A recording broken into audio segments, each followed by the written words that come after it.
The rain drummed against the windows of Murphy's diner, like fingers tapping an anxious melody on a piano. It was one of those October evenings in upstate New York when the world seemed wrapped in grey wool and the warmth inside felt like a small miracle against the approaching winter. The fluorescent lights buzzed overhead, casting their harsh glow on red vinyl booths and a checkerboard floor that had seen better decades. Billy Joel pulled his baseball cap lower over his eyes as he slipped through the glass door, the little bell announcing his arrival with a cheerful ding that seemed out of place in the subdued atmosphere. He'd been driving for hours, trying to clear his head after another heated meeting with record executives who seemed more interested in algorithms than artistry. Sometimes he just needed to disappear into anonymity, to be nobody special in a place where nobody expected anything from him. He chose a corner booth near the back, sliding onto the cracked vinyl with a grateful sigh. The diner smelled like coffee that had been brewing too long and burgers that had been grilled with genuine care. It was the kind of place his father might have taken him to when he was young, back when the world felt simpler and songs came easier. "Menus right there, honey," came a voice from behind him. Billy looked up to see a woman in her early 50s, approaching with a coffee pot in one hand and a tired smile that didn't quite reach her eyes. Her name tag read Sarah, and her graying blonde hair was pulled back in a ponytail that suggested practicality over vanity. She wore the uniform of someone who had been on her feet for too many hours, but there was something in her posture that spoke of dignity, maintained despite circumstances. "Coffee would be great, thanks," Billy said, turning over the heavy white mug that sat waiting on the table. Sarah poured with the practiced ease of someone who had performed this ritual thousands of times. But her hands, he noticed, moved with an odd grace, the kind of precision that suggested they were accustomed to more delicate work than handling coffee pots and dinner plates. "You're not from around here," she observed, not as a question, but as a gentle statement of fact. Small-town waitresses developed an eye for strangers, and Billy supposed his leather jacket and expensive boots marked him as clearly as if he'd worn a sign. "Just passing through," he replied, accepting the warmth of the coffee mug between his palms. "Long drive ahead."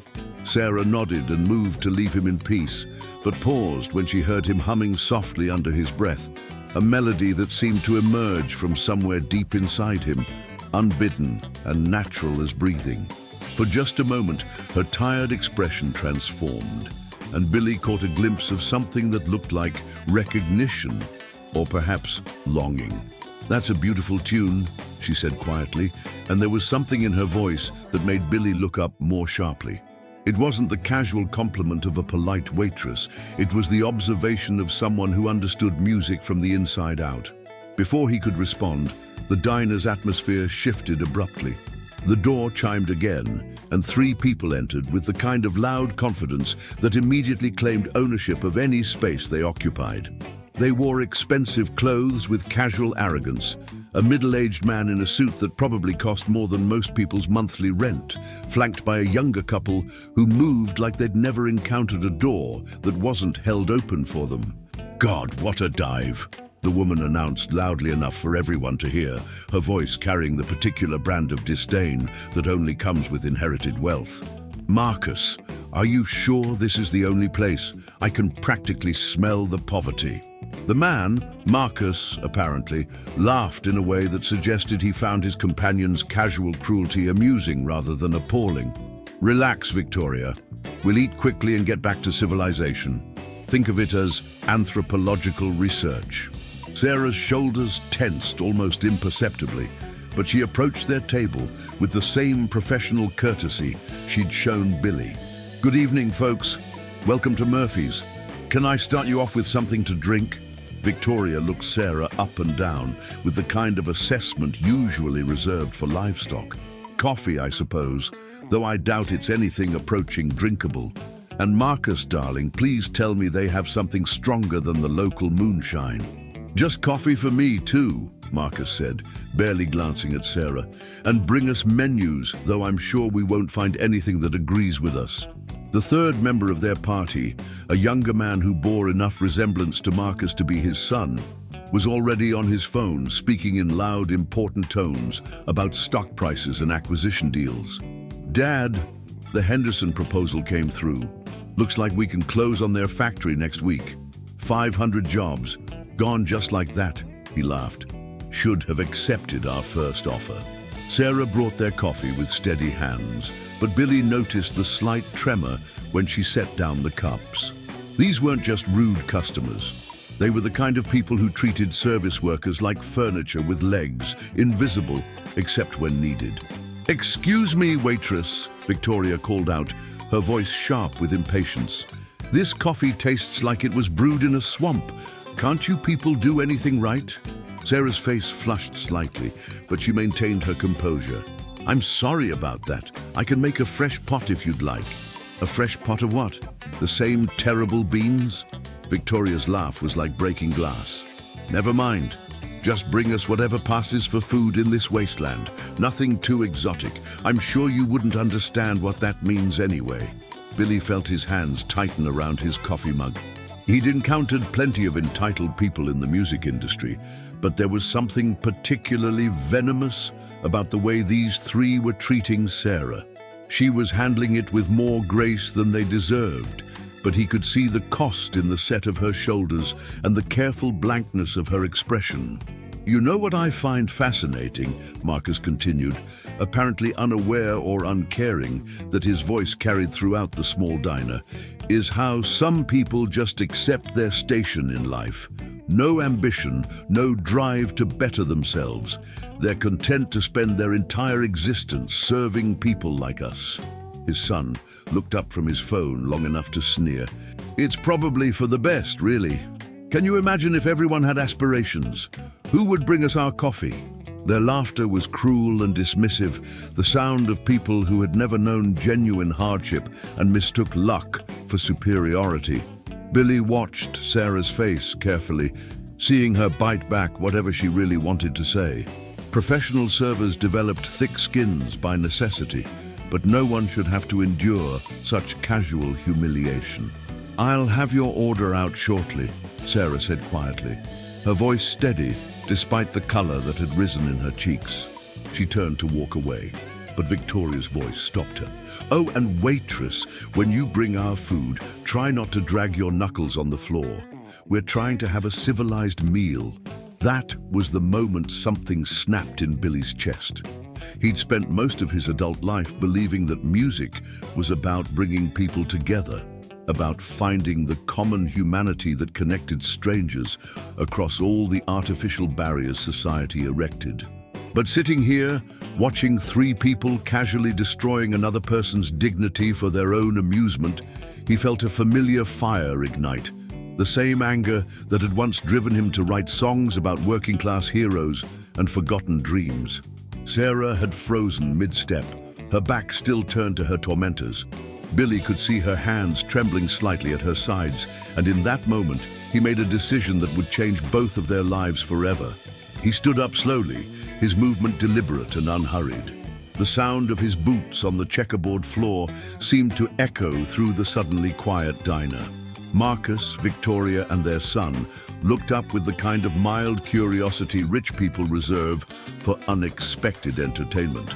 "Excuse me," Billy said, his voice carrying the weight of years spent commanding attention from concert audiences. "I couldn't help but overhear your conversation." Victoria raised an eyebrow, her expression suggesting she found his interruption presumptuous but potentially amusing.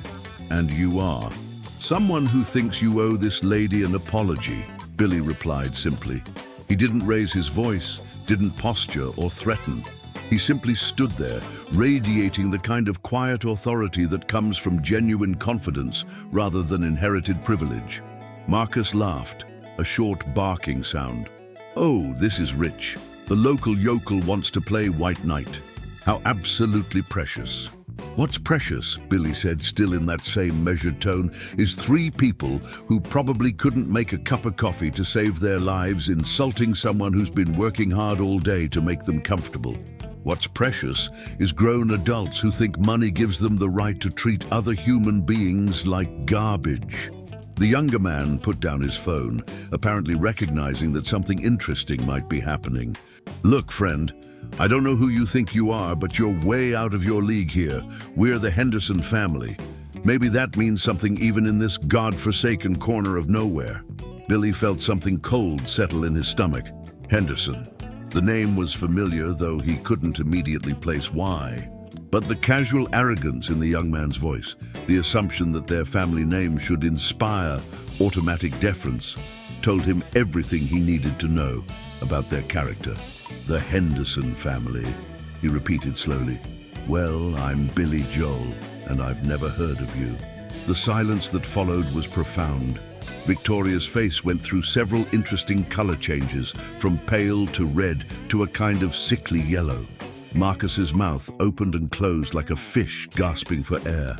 Even their son seemed temporarily speechless, though Billy noticed his hands moving quickly over his phone screen. Sarah turned around slowly, her eyes wide with recognition and something that might have been hope. Billy Joel, she whispered, as if testing the name to make sure she'd heard correctly. That's right, Billy said, never taking his eyes off the Henderson family. And I'm still waiting for that apology. Marcus recovered first, his businessman instincts kicking in. Mr. Joel, please, there's been a misunderstanding. We were just having a bit of fun. No harm meant. Victoria, honey, tell Mr. Joel we didn't mean anything by it. But Victoria was staring at Billy with a mixture of horror and calculation, clearly trying to figure out how this situation had spiraled so far out of her control. That is, I didn't realize. Surely you understand we were just joking around. Joking around, Billy repeated flatly. By calling another human being names and suggesting she wasn't worth basic respect, that's your idea of humor. The younger Henderson was whispering urgently into his phone, and Billy caught fragments. Billy Joel, yes, the actual need damage control. Mr. Joel, Marcus said, his voice taking on the oily tone of someone accustomed to buying his way out of uncomfortable situations. Surely we can work something out. Perhaps we got off on the wrong foot. Why don't you join us for dinner? We could discuss some business opportunities. Billy felt his disgust deepen.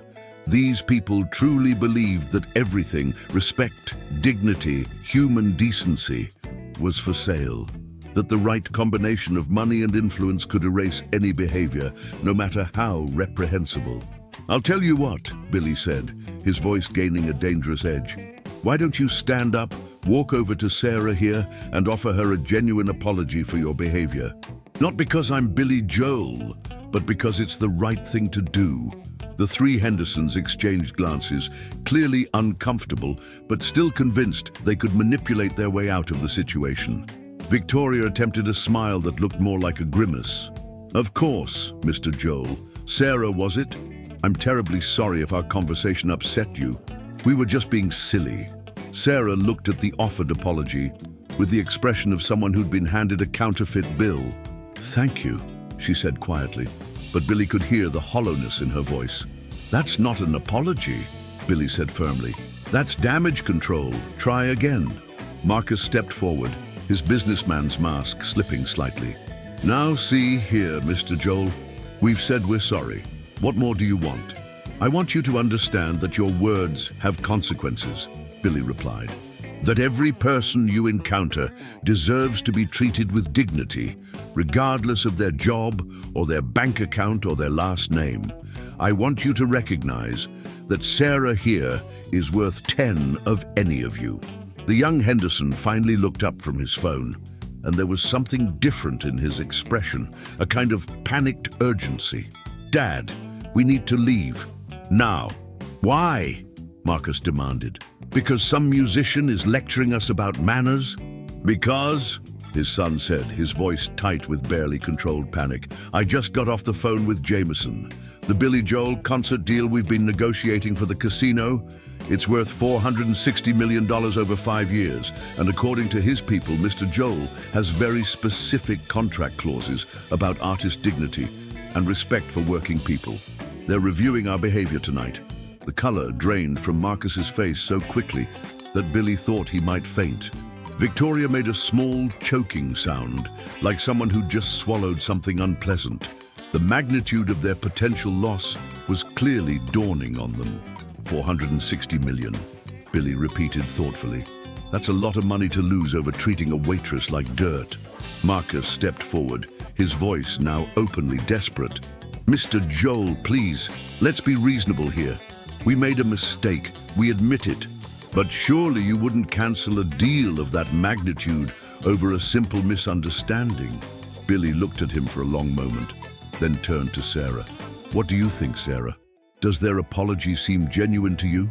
Sarah met his eyes, and for the first time since he'd entered the diner, he saw something like strength there. I think, she said slowly, that some people only learn respect when it costs them something. Joel, the younger Henderson said, his voice cracking slightly, please, we're talking about hundreds of jobs, economic development for the entire region. You can't let our stupid behavior tonight affect all those people. Billy felt a moment of doubt. The kid was right. There would be consequences beyond just the Henderson family. But then he looked at Sarah's face, at the dignity she'd maintained despite their cruelty, and remembered all the other service workers, all the other invisible people who endured this kind of treatment every day, because the perpetrators never faced any real consequences. You're absolutely right, Billy said finally. This isn't just about you three. It's about everyone who works in service industries, everyone who gets treated like they're less than human because they're not rich or famous or powerful. It's about creating a world where people like Sarah don't have to smile and take abuse because they need the job. He turned to face Marcus directly. So here's what's going to happen. You're going to give Sarah a real apology, not because you might lose money, but because you genuinely understand that what you did was wrong. And then you're going to sit down and have a conversation with her about respect and dignity and what it means to be a decent human being. And if we refuse? Victoria asked, though her voice suggested she already knew the answer. Then you can explain to your investors why you lost a $500 million deal because you couldn't treat a waitress with basic human decency. The silence stretched out like a held breath. Billy could hear the rain still pattering against the windows, the hum of the fluorescent lights, the distant sound of traffic on the wet highway. But inside the diner, everything seemed suspended in a moment of terrible possibility. Finally, Marcus Henderson took a deep breath and walked slowly over to where Sarah stood. His face was pale, but there was something different in his expression. Not just fear of financial loss, but perhaps the beginning of genuine recognition of what he'd done. Sarah, he said, and his voice was quieter now, stripped of its earlier arrogance, I owe you a real apology. What we did tonight was inexcusable. We treated you terribly, and you didn't deserve any of it. I'm sorry, not because of who's watching or what it might cost us, but because it was wrong. Victoria followed, her own apology more stilted but apparently sincere. The son mumbled something that might have passed for remorse. Sarah accepted their words with grace, though Billy could see she was still processing the surreal turn the evening had taken. Now, Billy said, settling back into his booth, why don't you all sit down and have that conversation I mentioned? What happened next was something Billy would remember for the rest of his life. As the Henderson family awkwardly took seats at a nearby table, Sarah poured fresh coffee for everyone, and something extraordinary began to unfold. Under Billy's gentle guidance, the conversation started with stilted apologies and defensive explanations, but gradually transformed into something deeper. Marcus, it turned out, had grown up poor himself, the son of a factory worker who'd lost his job when his plant closed. His wealth was relatively new, inherited from a business partner who died young, and his arrogance was armor against memories of being dismissed and overlooked. Victoria had married into money to escape an abusive childhood, and her cruelty was a learned behavior, a way of ensuring she was never vulnerable again. The son, Trevor, was perhaps the most tragic of the three. Born into privilege, he'd never learned to see other people as fully human. But as the conversation progressed, Billy watched him struggle with concepts he'd never been taught to consider. And Sarah was a revelation. As the evening wore on and the conversation deepened, she began to share pieces of her own story. She'd been a music teacher once, years ago, before budget cuts eliminated her position. She'd written songs in her spare time, hundreds of them, melodies and lyrics that poured out of her like water from a spring. But life had intervened. A sick parent, mounting bills, the need to take whatever work she could find. "I still write," she admitted, her voice soft with vulnerability. "Late at night, after work, I have notebooks full of songs that nobody's ever heard." Billy felt his heart clench. He'd met so many people like Sarah over the years, talented, passionate individuals whose dreams had been deferred by circumstance and necessity. The music industry was full of stories about the ones who made it. But for every success story, there were thousands of Sarahs, people whose gifts went unrecognized, whose songs remained unsung. "Would you sing something for us?" he asked gently. Sarah's eyes widened in panic. "Oh, I couldn't. I mean, I'm just a waitress. You're Billy Joel." "I'm just a guy who loves music," Billy replied. "And I have a feeling you've got something beautiful to share." The Henderson family had gone quiet, watching this exchange with expressions that suggested they were beginning to understand they were witnessing something significant. Sarah looked around the table at these people who had been strangers and enemies just hours before, and Billy saw her make a decision that would change everything. She walked over to the old upright piano that sat in the corner of the diner, a relic from the 1940s that was probably more decoration than instrument. Her fingers found the keys with the certainty of someone who'd been playing since childhood, and after a moment's hesitation, she began to play. The melody that emerged was heartbreaking in its simplicity and beauty. It spoke of dreams deferred but not forgotten, of dignity maintained in the face of hardship, of hope that persisted even when the world seemed determined to crush it. When Sarah began to sing, her voice, rich and warm and full of lived experience, transformed the dingy diner into something approaching sacred space.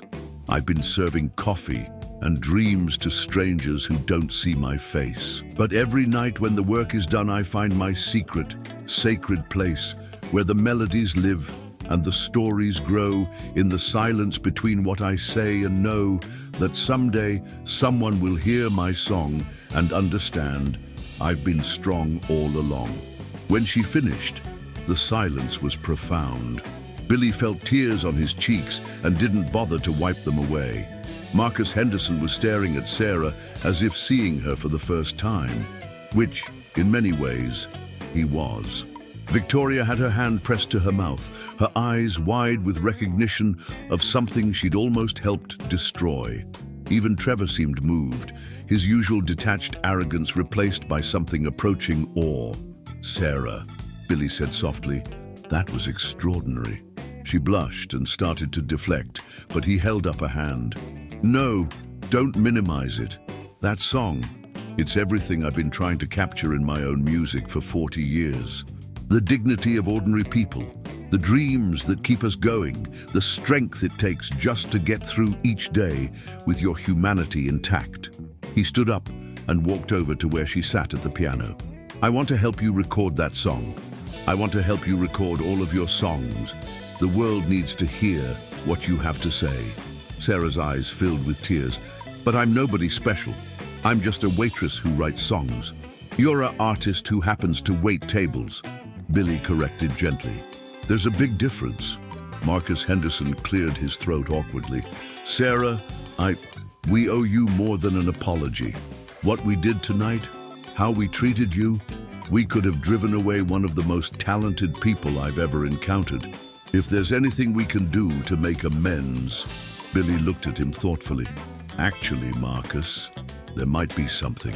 Over the next 2 hours, an extraordinary plan began to take shape. The Henderson family owned significant real estate throughout the region, including several properties that had been sitting empty.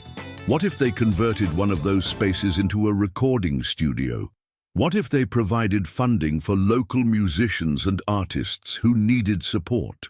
What if they used their wealth and influence to create opportunities instead of destroying dignity? Sarah sat in the middle of it all, still slightly dazed by the turn her life had taken. From being humiliated by strangers to discovering she had a champion in one of the most famous musicians in the world, it was almost too much to process. "I don't understand," she said finally. "Why are you doing this for me? You don't even know me." Billy smiled, and for the first time that evening, it reached all the way to his eyes. "Because 30 years ago, I was playing in piano bars and being told I'd never amount to anything. Because I've met too many talented people whose gifts were never recognized. And because tonight you reminded me why I fell in love with music in the first place." He paused, choosing his words carefully. "But mostly because you showed me something I'd forgotten. That real strength isn't about power or money or fame. It's about maintaining your dignity and humanity even when the world seems determined to strip both away. You did that tonight, Sarah. You showed more class in the face of cruelty than most people show in a lifetime." As the evening wound toward dawn, contracts were drawn up on napkins, phone calls were made to lawyers and accountants, and the foundation was laid for something that would eventually become known as the Sarah Murphy Foundation for Working Artists, named after Sarah and funded by a combination of Billy's resources and the Henderson family's guilty but genuine desire to make amends. But perhaps more importantly, 3 people learned something about empathy and respect, while one woman discovered that her voice, both literally and figuratively, was worth hearing. 6 months later, Billy sat in the front row of a small concert hall in Manhattan, watching Sarah perform her songs for an audience that included record executives, music journalists, and ordinary people who'd heard about the waitress with the extraordinary voice. Her debut album, Songs from the Night Shift, would go on to win 3 Grammy nominations and change the conversation about working-class artistry in America. The Henderson family was there too, sitting in the back, but clearly moved by what they were witnessing. Marcus had become something of an activist for workers' rights, using his business connections to push for better treatment of service employees. Victoria had started volunteering at a local women's shelter, finding that helping others heal helped address her own childhood trauma. Trevor was studying social work, having discovered that privilege came with responsibility. As Sarah took the stage, Billy thought about how quickly life could change, how a single moment of choosing courage over comfort could ripple outward in ways nobody could predict. He thought about all the other Sarahs out there, waiting tables and cleaning offices and answering phones while carrying dreams in their hearts that the world had never bothered to notice. During her final song, the one she'd played that night in the diner, Sarah caught his eye and smiled. It was a smile of gratitude, yes, but also of recognition. They were both musicians, both storytellers, both believers in the power of music to reveal the extraordinary in the ordinary. I've been serving coffee and dreams to strangers who don't see my face, but tonight, someone heard my song and showed me I belong in this place where the melodies live and the stories grow, in the connection between what we share and know that everyone has a song to sing if someone's listening. When the applause died down, Billy stood up and walked onto the stage. Taking Sarah's hand, he spoke to the audience about kindness, about recognition, about the importance of seeing the humanity in every person we encounter. Sometimes, he said, the most beautiful music comes from the most unexpected places. Sometimes a diner at midnight can become a concert hall, and a waitress can remind a famous musician what really matters. Sarah's story isn't just about talent being discovered. It's about dignity being recognized, about the power of treating every person we meet as if their dreams matter. He paused, looking out at the audience of successful, influential people. How many other Sarahs are out there right now, serving our food, cleaning our offices, answering our phones? How many extraordinary people are we overlooking because we can't see past their circumstances to their humanity? The silence that followed was thoughtful rather than uncomfortable. The silence of people being challenged to examine their own assumptions and behaviors. The next time someone serves you coffee, Billy continued, remember Sarah. Remember that they might have songs in their heart that could change the world if someone just bothered to listen. Remember that every person you encounter is carrying dreams and stories and talents that deserve recognition. Later at the after-party, Billy found himself in conversation with a young journalist who wanted to know about the real story behind Sarah's discovery. The real story, Billy said, sipping a glass of wine and watching Sarah across the room, surrounded by admirers and industry professionals, is that sometimes the universe puts you exactly where you need to be to learn something important. I thought I was just stopping for coffee on a long drive. Instead, I learned that my success means nothing if I'm not using it to lift up other people. But the Henderson family, the journalist pressed, the cancelled contract, that part seems almost too convenient to be true. Billy smiled. Oh, it's true. $460 million lost in the span of a single conversation. But you know what? Best money I never made. Because it led to something infinitely more valuable than a business deal. It led to justice, to redemption, to a woman getting the chance to share her gifts with the world. He looked across the room again, where Sarah was laughing with a group of musicians who were clearly enchanted by her stories and songs. Besides, he added, the Hendersons ended up funding something much more important than a casino show. They helped create opportunities for hundreds of working artists across the country. Sometimes losing money is the best thing that can happen to you. It forces you to find better ways to spend your wealth. The journalist scribbled notes furiously, but Billy had already moved on, his attention drawn to a conversation happening near the bar. A young man was telling Sarah about his own dreams of making music while working construction to pay the bills. Billy watched her lean in, listening with the kind of attention she'd probably wished for during all those years of being invisible. This, he thought, was how change really happened. Not through grand gestures or dramatic confrontations, but through moments of recognition, through choosing to see and value the humanity in every person we encountered. Sarah's success was wonderful, but the real victory was the ripple effect, the way her story would inspire others to look more carefully at the people around them, to listen more closely to voices that had been dismissed or ignored. As the evening wound down, Billy found himself standing outside the concert hall with Sarah, both of them needing a moment of quiet after the overwhelming response to her performance. I keep thinking I'm going to wake up, she said, laughing softly. 6 months ago, I was refilling coffee cups and being treated like furniture. Tonight, people are calling me an artist. You were always an artist, Billy replied. Tonight, people just finally got the chance to notice. Sarah was quiet for a moment, looking up at the stars barely visible through the city's light pollution. Can I ask you something? That night in the diner, did you know what was going to happen? Did you plan any of this? Billy shook his head. I had no idea the Hendersons had any connection to my business dealings. I just couldn't stand watching them treat you that way. Sometimes you have to speak up, even when you don't know what the consequences will be. But you risked so much, Sarah protested. What if they hadn't learned anything? What if the deal had fallen through for nothing? Billy considered this seriously. Then it would have fallen through for nothing, he said finally. Some things are more important than money, Sarah. Human dignity is one of them. The right to be treated with respect regardless of your job or your income. That's not negotiable. He smiled, remembering that night and how it had felt to make that choice. Besides, I've learned that the universe has a way of rewarding you when you do the right thing for the right reasons. Maybe not immediately, maybe not in ways you expect, but eventually. As if to prove his point, a young woman approached them hesitantly. She was perhaps 25, dressed in the uniform of someone who worked in the service industry, but her eyes were bright with hope and determination.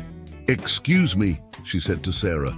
"I'm sorry to bother you, but I was at your concert tonight. I'm a songwriter too. I work at a hotel downtown, but I write songs during my breaks. Your story. It gives me hope that maybe someday someone will hear my music too." Sarah's face lit up with the same recognition Billy had seen in his own expression that night in the diner. "What's your name?" she asked. "Jessica," the young woman replied. "Jessica Martinez." "Jessica, would you like to get coffee sometime and talk about music? I know some people now who might be interested in hearing what you have to say." Billy watched this exchange with deep satisfaction, seeing the cycle beginning to perpetuate itself. Sarah, having been lifted up, was already reaching down to lift others. This was how real change happened, not through single dramatic gestures, but through ongoing choices to recognize and value the dreams and talents of ordinary people. As Jessica walked away with Sarah's contact information and a spring in her step that hadn't been there before, Billy reflected on how much his own life had changed since that rainy October night. The experience had reminded him why he'd gotten into music in the first place. Not for fame or money, but for the connection, the ability to touch other people's lives and help them feel less alone in the world. "Thank you," Sarah said quietly as they prepared to part ways. "For what?" "For seeing me," she replied simply. "For all those years, I felt invisible. Like my dreams didn't matter because I wasn't important enough for anyone to notice. You changed that." Billy felt his throat tighten with emotion. "You were never invisible, Sarah. You were just surrounded by people who weren't looking carefully enough. The world is full of extraordinary people doing ordinary jobs, carrying extraordinary dreams. We just have to learn to see them." As he walked home through the city streets, Billy found himself humming Sarah's melody, the song she'd played that first night, the one that had captured everything he'd been trying to express in his own music for decades. But now it felt different, richer somehow, weighted with the knowledge of where it had come from and what it had led to. He thought about the Henderson family, probably sleeping peacefully for the first time in months, having found a way to transform their guilt into something constructive. He thought about Jessica Martinez, going home to write songs with renewed hope. He thought about all the other service workers across the country who might hear Sarah's story and remember that their dreams mattered too.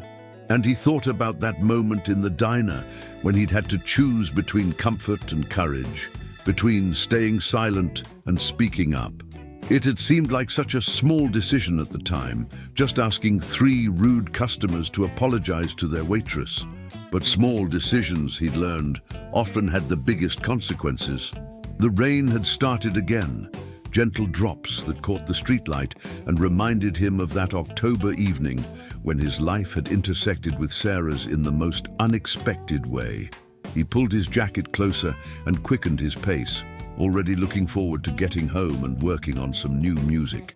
He had stories to tell now, stories about dignity and recognition, about the extraordinary hiding in plain sight, about the power of choosing to see the humanity in every person we encounter.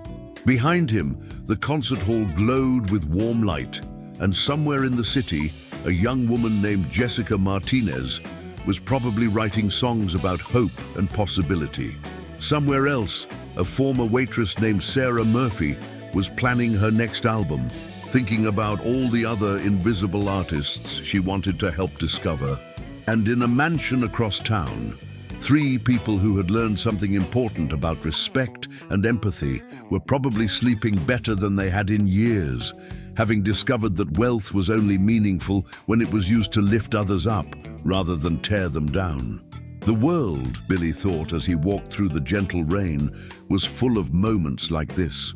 Opportunities to choose kindness over indifference, recognition over dismissal, courage over comfort. Most of the time, people didn't take them. Most of the time, the Sarah Murphys of the world remained invisible, their songs unheard, their dreams deferred indefinitely. But sometimes, just sometimes, someone chose to listen. Someone chose to see. Someone chose to speak up when it would have been easier to stay silent. And when that happened, the world changed in ways no one could have predicted. Billy Joel smiled and walked on through the rain, carrying melodies and stories and the deep satisfaction that comes from using whatever gifts you've been given to make the world a little more just, a little more kind, a little more aware of the extraordinary people walking among us every single day. The next morning, newspapers across the country would run stories about Sarah Murphy's triumphant debut, about the waitress who became a recording artist overnight. But the real story, the story about choosing to see and value the humanity in every person we encounter, that story would be told in smaller ways, in individual moments of recognition and respect, for years to come. Because that's how the best stories spread. Not through grand pronouncements or dramatic gestures, but through quiet choices repeated daily to treat every person we meet as if their dreams matter, as if their dignity is non-negotiable, as if their songs, however softly sung, deserve to be heard. Never underestimate the power of a kind heart or the person you help along the way. Sometimes a stranger can be your savior, and sometimes saving a stranger can save your own soul in ways you never imagined. The morning after Sarah's concert, Billy woke to find his phone buzzing with messages from music industry executives, journalists, and fellow musicians who had heard about the previous night's performance.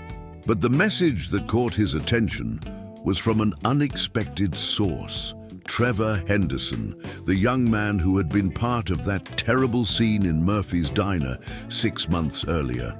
"Mr. Joel," the text read, "I hope it's okay that I'm reaching out. I wanted you to know that what happened that night changed my life completely. I've been working with underprivileged kids in music programs, and I keep thinking about what you said about seeing people's humanity. I have someone I'd like you to meet." Billy smiled, remembering the arrogant young man who had laughed about destroying jobs and treating service workers like subhumans. The transformation had been remarkable to witness, but perhaps not entirely surprising. Sometimes people just needed to be shown a different way of being in the world. He called Trevor back, curious about this person he wanted to introduce. The conversation that followed would lead to another unexpected encounter, this one in a children's hospital where a young patient had been writing songs about courage and hope while battling leukemia. Her name was Emma. She was 12 years old, and according to Trevor, her music had moved hardened social workers to tears. "She reminds me of Sarah in some ways," Trevor explained. "She's got this incredible talent. But more than that, she's got this ability to see beauty and meaning, even in the darkest circumstances.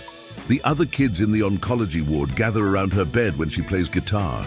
It's like she becomes this beacon of light." Billy found himself thinking about cycles of inspiration, about how Sarah's story was already creating ripples that reached far beyond anything he could have anticipated. A waitress's dignity had been restored, leading to a recording contract, which had inspired a reformed, wealthy young man to work with sick children, which had led to the discovery of another extraordinary young artist. "I'd like to meet her," Billy said, and meant it. 3 days later, he found himself in the pediatric oncology ward of Metropolitan Children's Hospital, carrying a small keyboard and feeling more nervous than he had before sold-out concerts at Madison Square Garden.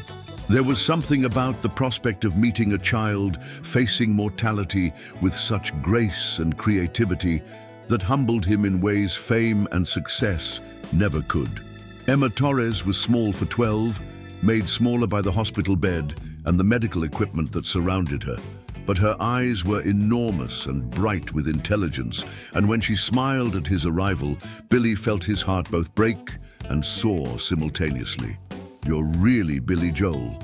she asked. And there was wonder in her voice, but also a kind of matter-of-fact acceptance that suggested she'd learned to take extraordinary things in stride.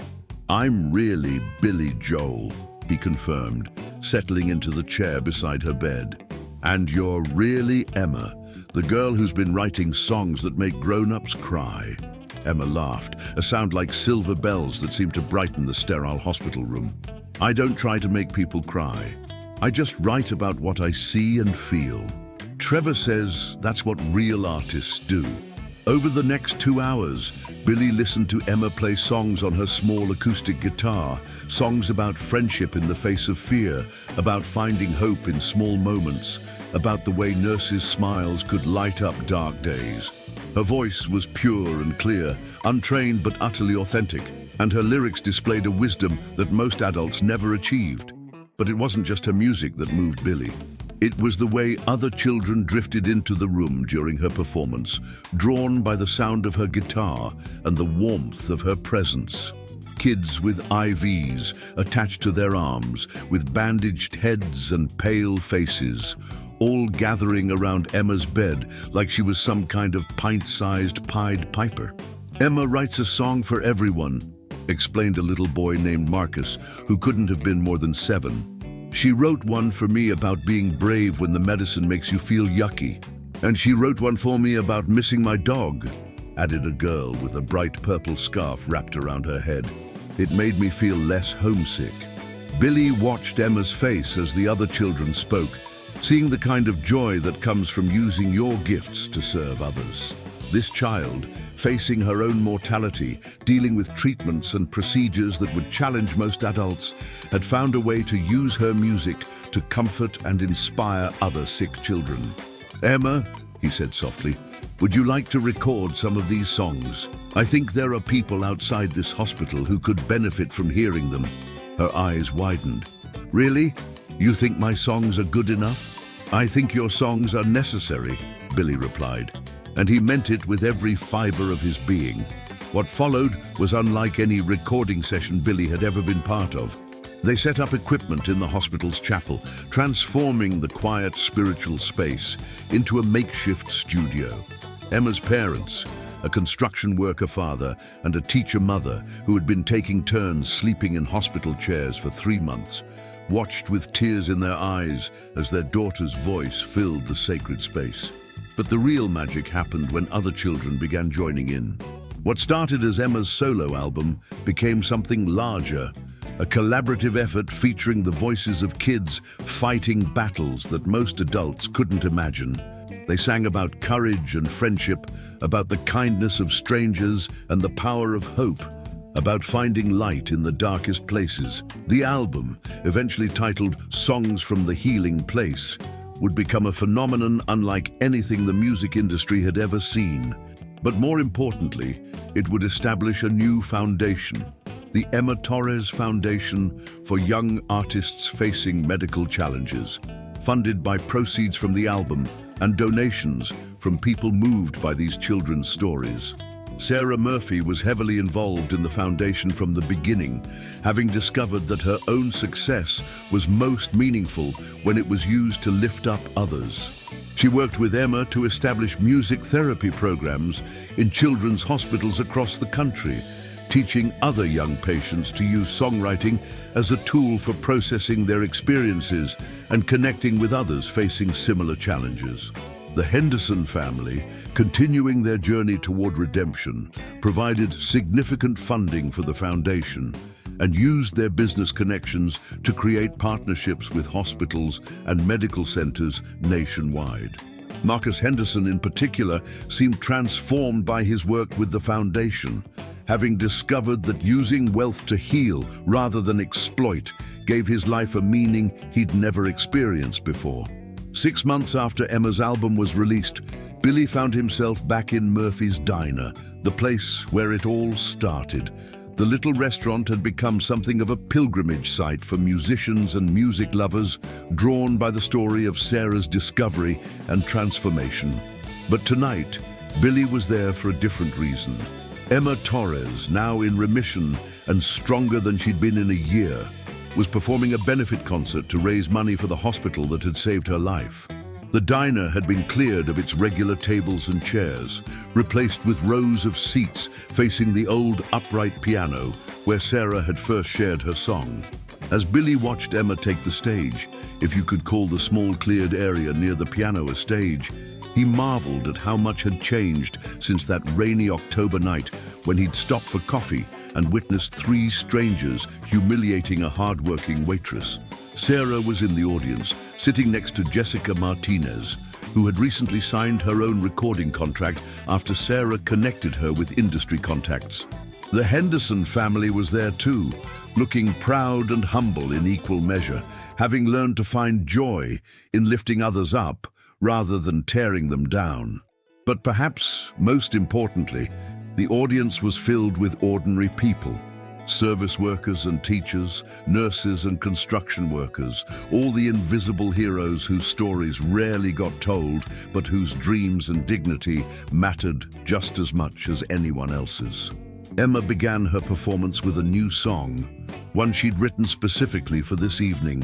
In a little diner on a rainy night, a waitress found her voice when a stranger chose to see her light and gave her back her choice, to believe that dreams can still come true, even when the world seems dark. Sometimes all it takes is me and you to light another spark. As her clear, pure voice filled the transformed diner, Billy felt a profound sense of completion. This was what music was supposed to do: connect people across artificial boundaries, remind them of their shared humanity, inspire them to see and value the gifts in one another. The concert raised over $200,000 for the hospital, but more importantly, it demonstrated something that Billy had come to believe was the most crucial lesson of this entire journey: that every person carries something valuable within them, and that our job as human beings is to help each other discover and share those gifts. After Emma's final song, Billy took the stage for what had become a tradition at these events: a reflection on the power of recognition and respect. "A year ago," he began, "I walked into this diner planning to grab a quick coffee and get back on the road. I had no idea I was about to witness something that would change my life and the lives of so many others." He gestured to Sarah, who was wiping tears from her eyes as she listened. "I met a woman who had been carrying beautiful songs in her heart for years, waiting for someone to notice, someone to listen. And I met three people who had forgotten how to see the humanity in others." His gaze found the Henderson family in the audience. "But I learned that night that people can change, that circumstances can transform, that one moment of choosing courage over comfort can create ripples that spread farther than we ever imagined." He paused, looking out at the faces in the crowd, faces that represented every walk of life, every kind of work, every level of society. "How many of you have gifts that the world hasn't discovered yet?" he asked. "How many of you have songs to sing, stories to tell, talents to share? And how many of you have encountered people whose gifts you didn't take the time to recognize?" The silence that followed was thoughtful and profound. "The truth is," Billy continued, "we're surrounded by extraordinary people every day. They serve our food, teach our children, fix our cars, clean our offices. They have dreams and talents and stories that could change the world if we just bothered to notice." He smiled, thinking about Emma's courage, Sarah's dignity, even the Henderson family's capacity for transformation. "So I want to challenge everyone here tonight. Look for the Sarah Murphys in your life. Listen for the Emma Torres. And when you encounter people who've forgotten how to see others' humanity, have the courage to speak up. Because sometimes, one moment of recognition can change everything." The applause that followed was sustained and heartfelt, but Billy knew the real measure of success wouldn't be found in the audience's response. It would be found in the individual choices people made in the days and weeks to come. The decision to really see their waitress, to listen to their co-workers' dreams, to speak up when someone was being treated with disrespect. As the evening wound down and people began to leave, Billy found himself in conversation with a young journalist who had been covering the story from the beginning. "Mr. Joel," she asked, "what do you think the lasting impact of all this will be? Beyond the foundations and the recording contracts, what's the real legacy?" Billy considered the question carefully. "I think," he said finally, "the real legacy is the reminder that every person you meet is carrying something valuable. The waitress who serves your coffee might be a songwriter. The janitor in your office might be a poet. The checkout clerk at your grocery store might have insights that could change your life. He looked around the diner, now empty except for the cleanup crew. Workers who were cleaning chairs and mopping floors with the same dignity Sarah had shown that night a year ago. The real legacy is the choice to see people, really see them, instead of looking through them. To treat everyone you encounter as if their dreams matter, because they do. To remember that a moment of kindness or recognition could be the turning point in someone's life. The journalist scribbled notes, but Billy could tell she was thinking about more than just her story. She was probably thinking about the people in her own life whose gifts she might have overlooked, whose humanity she might have taken for granted. As Billy prepared to leave, he was approached by one of the cleanup crew, a young man who looked to be in his early 20s, wearing the kind of work clothes that marked him as someone society often overlooked. "Mr. Joel," the young man said hesitantly, "I'm sorry to bother you, but I wanted to say thank you." "Thank me for what?" "For what you did for Sarah, for Emma, for all of them, but mostly for showing people like me that our dreams matter too." The young man's eyes were bright with emotion. "I write poetry, and I've been working on songs. For the longest time, I thought that was just silly. I mean, I'm just a guy who cleans up after events. But watching everything that's happened here, it gives me hope that maybe my words matter too." Billy felt his heart swell with the familiar mix of joy and responsibility that came with these moments. "What's your name?" "David," the young man replied. "David Chen." "David, would you be willing to share one of your poems with me?" What happened next was becoming wonderfully familiar to Billy. The transformation that occurred when someone who had been invisible suddenly found themselves truly seen. David's poetry was raw and powerful, speaking to the experience of young immigrants trying to balance traditional family expectations with American dreams, of finding dignity in hard work while nurturing artistic aspirations. By the time Billy left Murphy's diner that night, he had David Chen's contact information and a promise to connect him with Sarah and the growing network of artists who had emerged from that first magical encounter. The cycle was continuing, spreading, growing stronger with each new voice that was discovered and celebrated. Sarah had found her platform and was using it to lift up others. Emma's courage in the face of illness had inspired countless children and adults. The Henderson family had transformed their guilt into a force for positive change. And now David Chen would add his voice to the chorus of previously overlooked artists who were changing the conversation about whose dreams mattered in America. As Billy drove home through the same countryside where he'd been traveling that fateful October night, he reflected on how profoundly his life had changed. The experience had reminded him of something he'd always known, but sometimes forgotten in the whirlwind of fame and success. That the most important thing any of us could do was to see and value the humanity in every person we encountered. He thought about all the service workers, all the ordinary people pursuing extraordinary dreams in their spare time, all the unsung heroes whose stories deserve to be told. He thought about the power of recognition, the transformative effect of being truly seen and valued for who you were, rather than what job you happened to hold. Most importantly, he thought about the choice he'd made that night to speak up when it would have been easier to stay silent. It had seemed like such a small decision at the time, but it had led to a cascade of positive changes that were still rippling outward a year later. The rain started again as he drove, gentle drops against the windshield that reminded him of that first night. But this time, instead of feeling restless and unsatisfied, he felt profoundly grateful. Grateful for the chance encounter that had reminded him why he'd fallen in love with music in the first place. Grateful for the opportunity to use his success to lift up others. Grateful for the reminder that every person carried something valuable within them. Somewhere behind him, Sarah Murphy was probably working on new songs, thinking about the next artist she wanted to help discover. Emma Torres was likely sleeping peacefully in her own bed for the first time in over a year, dreaming of the music therapy programs she wanted to establish. The Henderson family was probably planning their next philanthropic venture, having discovered that wealth was only meaningful when it was used to serve others. And David Chen was probably writing poetry in his small apartment, no longer thinking of his words as silly distractions, but as valuable contributions to the human conversation about dreams and dignity and the power of art to transform lives.